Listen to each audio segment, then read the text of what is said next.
in chance. It measure the chance of occurrence. अगर आप simple definition लेंगे, it measure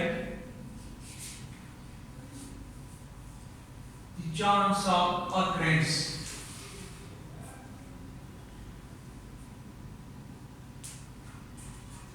यानी जहां चांस की बात हो कितने पॉसिबिलिटी है। यानी अगर आप एक कॉइन टॉस करेंगे, this is just like game. अगर आप एक कॉइन टॉस करेंगे तो कितना चांस है कि हेड आ जाए या टेल आ जाए। या अगर आप एक डाइस लूडो वाला आप उसको थ्रो करेंगे तो उसमें के जो आउटकम 1 2 3 4 तो कितना चांस है कि 1 आ जाए, कितनी प्रोबेबिलिटी है। तो हम रोजमर्रा जिंदगी में हम चांस का डिस्कशन करते हैं। अगर बादल है तो हम कहते हैं कि मे बी बारिश हो जाए, सो दैट इज चांस। ठीक है बेटा, तो इस प्रोबेबिलिटी पर पास्कल ने काम किया था। ये मैथमेटिकल फॉर्म पास्कल ने डिराइव किया था प्रोबेबिलिटी का। तो प्रोबेबिलिटी की बहुत सी एप्लीकेशन है, फिजिक्स में भी है, मेडिसिन में, जेनेटिक्स में और इंजीनियरिंग में भी प्रोबेबिलिटी की बहुत एप्लीकेशन है, वहां हम लोग अप्लाई कर लेते हैं। अच्छा, अब प्रोबेबिलिटी को पढ़ने से पहले ये ज़हन में होना चाहिए कि पास्कल ने इस पर काम किया, मैथमेटिकल फॉर्म उसने वो किया था। अब इसके लिए हम डिस्कस करेंगे फर्स्ट टॉपिक प्रोबेबिलिटी के लिए, that is random experiment. First that is random experiment. Random experiment. अब रैंडम एक्सपेरिमेंट क्या है, इसमें ज्यादा डिटेल में वीडियो में हम नहीं जा सकते क्योंकि टाइम इतना नहीं होता। रैंडम एक्सपेरिमेंट ये है कि वो एक्सपेरिमेंट जिसमें पहले से आपको ये पता हो कि इस एक्सपेरिमेंट के आउटकम्स क्या है। ये अगर आप कॉइन टॉस करेंगे तो इसके दो आउटकम है और टेल, तो ये भी एक एक्सपेरिमेंट है। तो वो एक्सपेरिमेंट जिसमें पहले से आपको पता हो कि इसके आउटकम्स क्या है, तो इस किस्म के एक्सपेरिमेंट को आपको उसको आप क्या कहेंगे, random experiment. But you are not sure what will be the next outcome. यानी ये वो एक्सपेरिमेंट है जिसमें पहले से आपको ये पता होता है कि अगर आप कॉइन को आप थ्रो करेंगे तो हेड और टेल के आउटकम, लेकिन श्योर नहीं होते अगर मैं थ्रो करूं तो हेड ही आएगा या टेल ही आएगा। या अगर आप डाई उसको आप थ्रो करेंगे, आउटकम्स आपको पता है कि 1 2 3 4 5 6, but you are not sure what will be the next outcome, से 1 2 3 4 5 6, लेकिन आप श्योर नहीं हो कि नेक्स्ट आउटकम क्या होगा। तो इस एक्सपेरिमेंट को आप कहेंगे random experiment. An experiment, definition, an experiment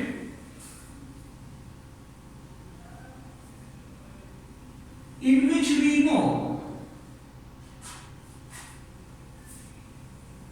all the outcomes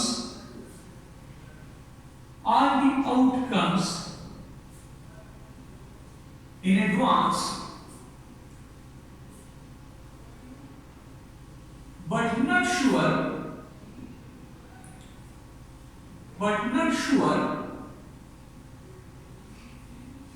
what will be the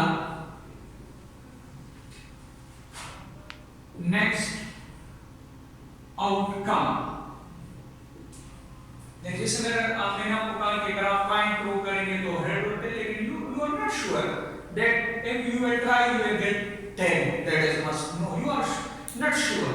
तो इस किस्म के एक्सपेरिमेंट को आप कहेंगे रैंडम एक्सपेरिमेंट। अब नेक्स्ट इसके बाद है सैंपल स्पेस। सैंपल स्पेस, अब सैंपल स्पेस क्या है? रैंडम एक्सपेरिमेंट के तमाम आउटकम्स को आप कहेंगे सैंपल स्पेस। यानी all possible outcomes of random experiment is called sample space. All possible outcomes of random experiment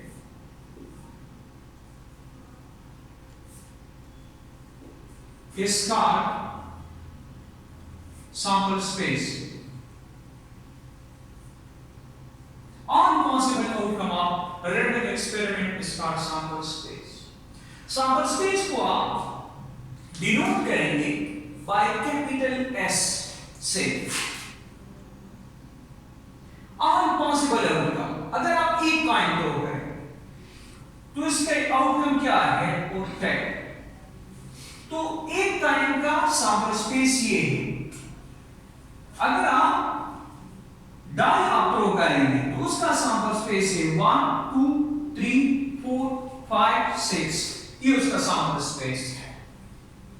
तो सैंपल स्पेस वो है यानी जिसमें रैंडम एक्सपेरिमेंट के तमाम आउटकम्स आप ले तो उसको आप कहेंगे सैंपल स्पेस पे।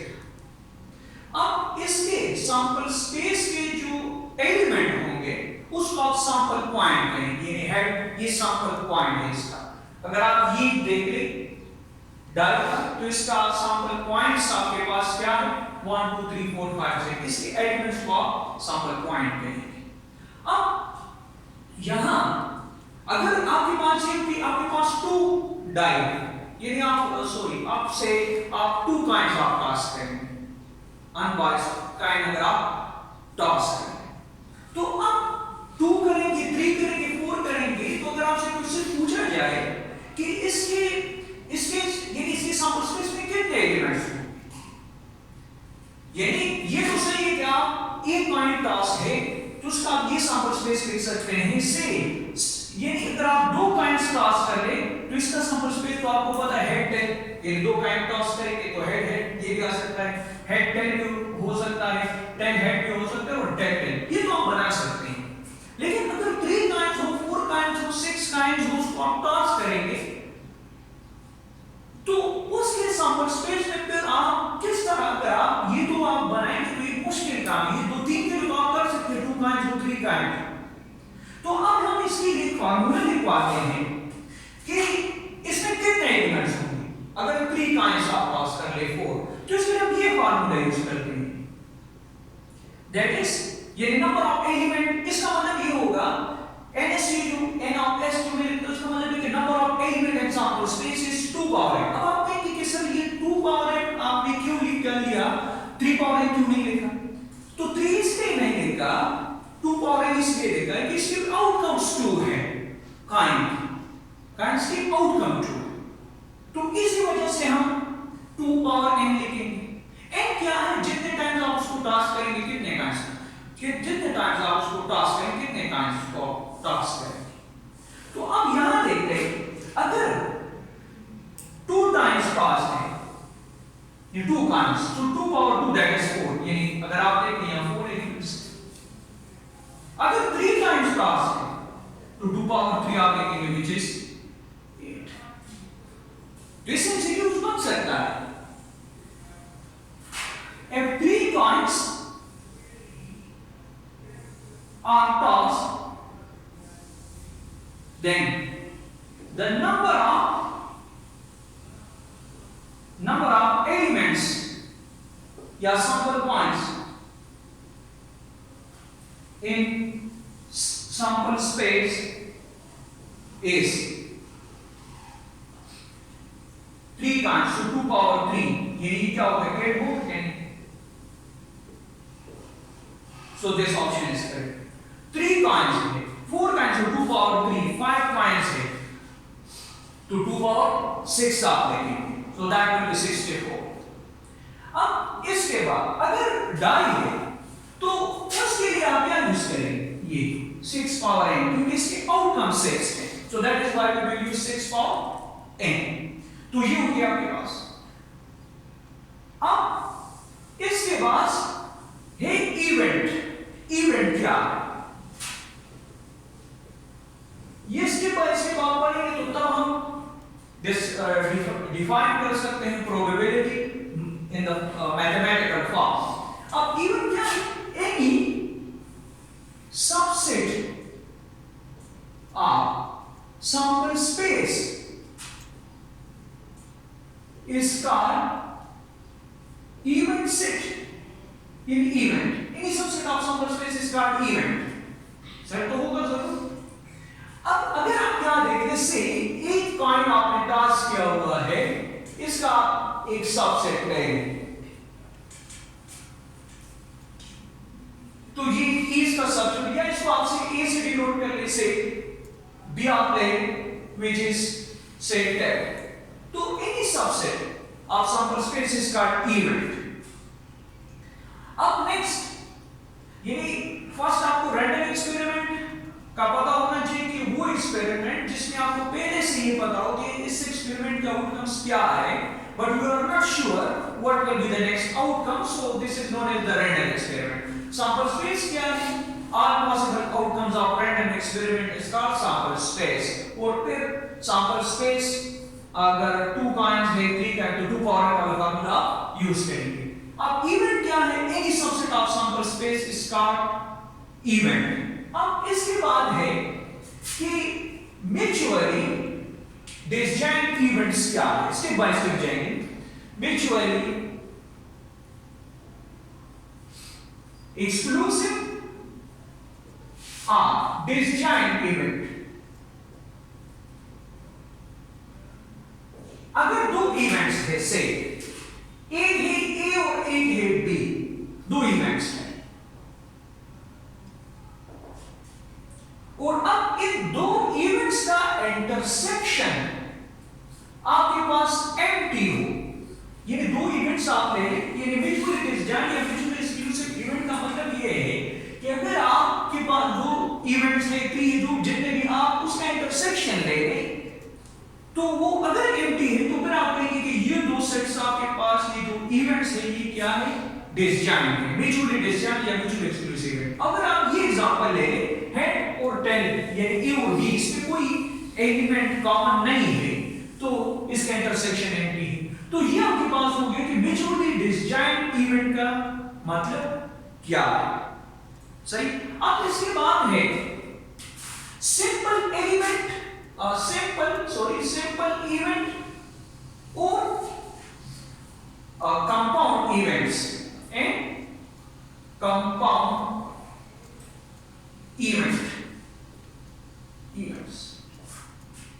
यानी अगर आप एक वो आप ले लें, यानी इवेंट इस तरह आप ले लें, वो तो हो गई सबसेट ऑफ सैंपल स्पेस, आप उसमें से एक एलिमेंट ले लें से है, तो ये सिंपल इवेंट है, इसको आप कहेंगे सिंपल इवेंट. लेकिन अगर उसमें से मोर देन वन हो तो इसको आप क्या कहेंगे? Compound event. डिफाइन करेंगे से late S be the sample space of random experiment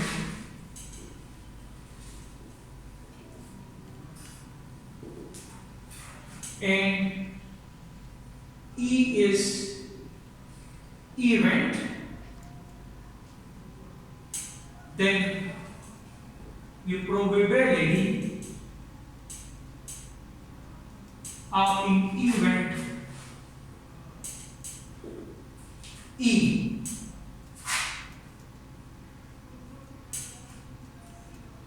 occur is denoted by probability of E is given by probability of E is equal to number of element in event set divided by number of element in sample space. अगर S sample space है किसी भी random experiment का और E आपके पास any event है, then the probability of event in event E occur is denoted by this. In event E क्या probability find करनी है, that is denoted by this. Probability of E is given by this. ये mathematical form है. Book में ये भी लिखा हुआ है, इसको आप देख सकते हैं कि the number of favorable outcome divided by total number of outcome.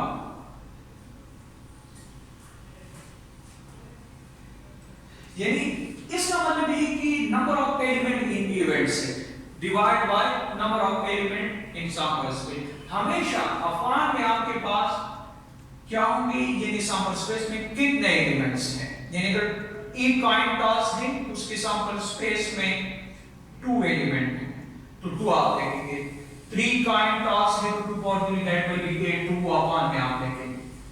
अब यहां हम स्टार्ट लेते हैं से एक कॉइन से, अगर हम उसको टॉस करें से एग्जांपल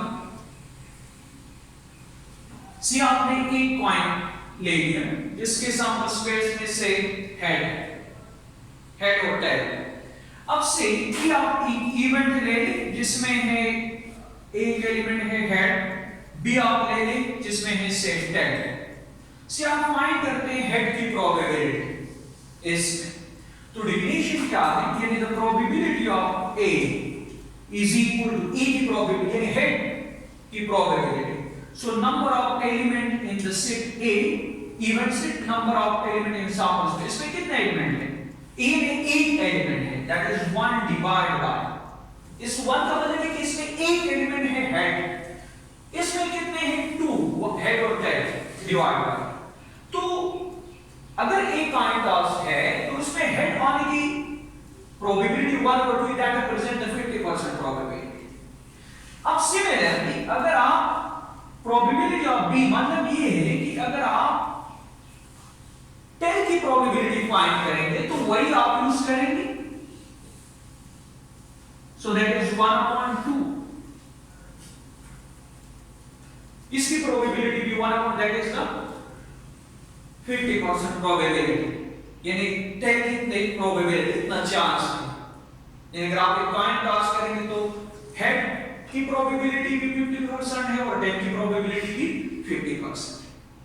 अब अगर हम इन इवेंट्स का यूनियन इंटरसेक्शन से लें, यानी A intersection B that is empty, यानी क्योंकि इसमें कोई एलिमेंट तो कॉमन नहीं है। अब अगर आप किसकी प्रोबेबिलिटी से फाइंड करें, ये तो इवेंट तो है, तो अगर आप इसकी प्रोबेबिलिटी आप फाइंड करेंगे तो डिफिनेशन तो आप अप्लाई करेंगे।